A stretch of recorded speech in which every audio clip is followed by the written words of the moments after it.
Itinaguyod ng Philippine Center for Post-Harvest Development and Mechanization of PhilMec ang isang advocacy campaign na tinatawag na Makinaryang Pantanim Pusnayan sa Palayan.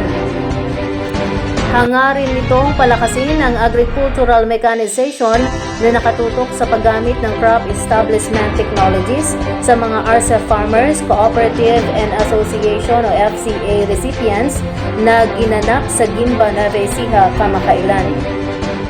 Ang kampanya ay naglalayong pataasin ang paggamit ng mga teknolohiyang ito at rate ng paggamit sa mga lokal na magsasaka sa pamagitan ng pag-highlight sa mga benepisyo ng mga modernong paraan ng pagtatatag ng pananim upang mapahusay ang kahusayan.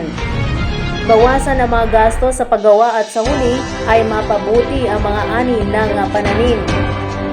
Ang isang natatanging aspeto ng kampanyang ito ay ang pagtitiwala nito sa mga karanasang magsasaka practitioner bilang mga resource person. Ang mga practitioner na ito na may personal na kaalaman at mga taon ng karanasan sa mga makina ay nagbabahagi ng mga practical na insight at pinaka-mahuhusay na kagawian mula sa paghahanda ng punla hanggang sa pag-aalaga ng pananim. Nagawa rin nilang tugunan ng mga hamon, bottleneck, at alalahanin ng mga kalahok ng magsasaka sa isang angkop na paraan. Sina Ginoong Jaime F. Gueco mula sa Santor Bungabon Agricultural Cooperative, Ginoong Jerry Esteban mula sa Laur Farmers Association, at Ginoong Maurice Padiernos mula sa South Nueva Ecija Seed Growers Multipurpose Cooperative ang mga tagapagsalita sa panahon ng kampanya.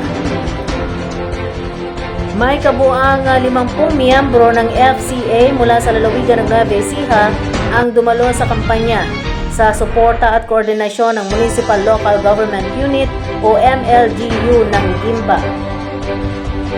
Nagpahayag ng pasasalamat ang mga kalahok sa praktikal na presentasyon at pagkakataong matuto mula sa kanilang mga kasamahang magsasaka. Karamihan sa kanila ay nag-sign up para sa susunod na antas ng kampanya, ang showcase ng mga teknolohiya na gaganapin sa susunod na buwan.